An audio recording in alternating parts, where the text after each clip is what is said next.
we're mounting a coordinated, aggressive suppression strategy that targets the worst offenders and the most violent gangs.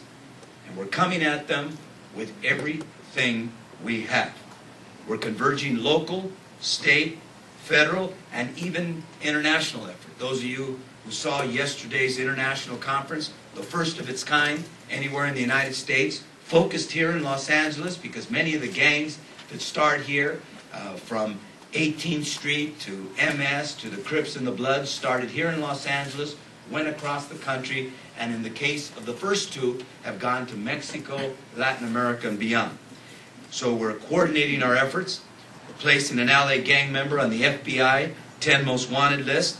We're for the first time, with some controversy I may add, identifying the city's most top targeted street gangs and most violent gang members.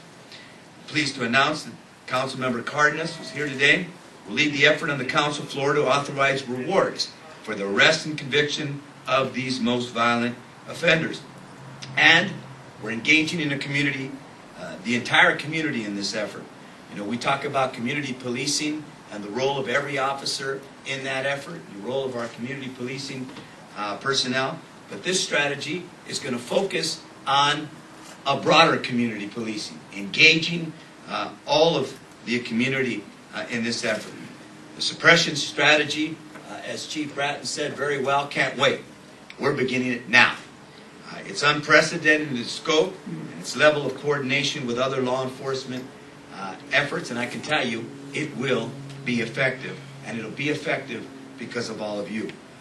We won't tolerate the senseless murder of innocent residents in this city, and we won't tolerate violent attacks on our brave men and women in the LAPD, and we certainly won't tolerate violence motivated by race or ethnicity.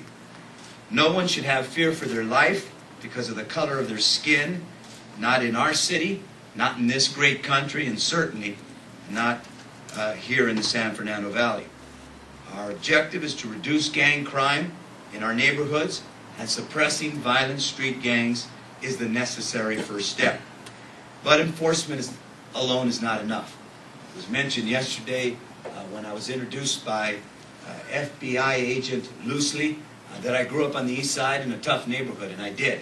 And I can tell you that I know in the efforts to reform our schools, as you know, many of these kids in gangs can't read and write. A neighborhood prosecutor, Tamar Gallatin, who actually works for the city attorney here in the San Fernando Valley, works with gang members, said she never met a gang member that wasn't first a truant or a dropout. And when you think about that, it's chilling. Many of you have had to take statements from some of these kids, and they can barely sign their name. When you think about that, we all know that simply arresting and jailing violent offenders will not solve the problem. A truly effective strategy to reduce gang violence must also address the root causes of that violence. And so we will aggressively enforce the law, but we must be equally aggressive in providing our kids with opportunities and alternatives and hope for the future.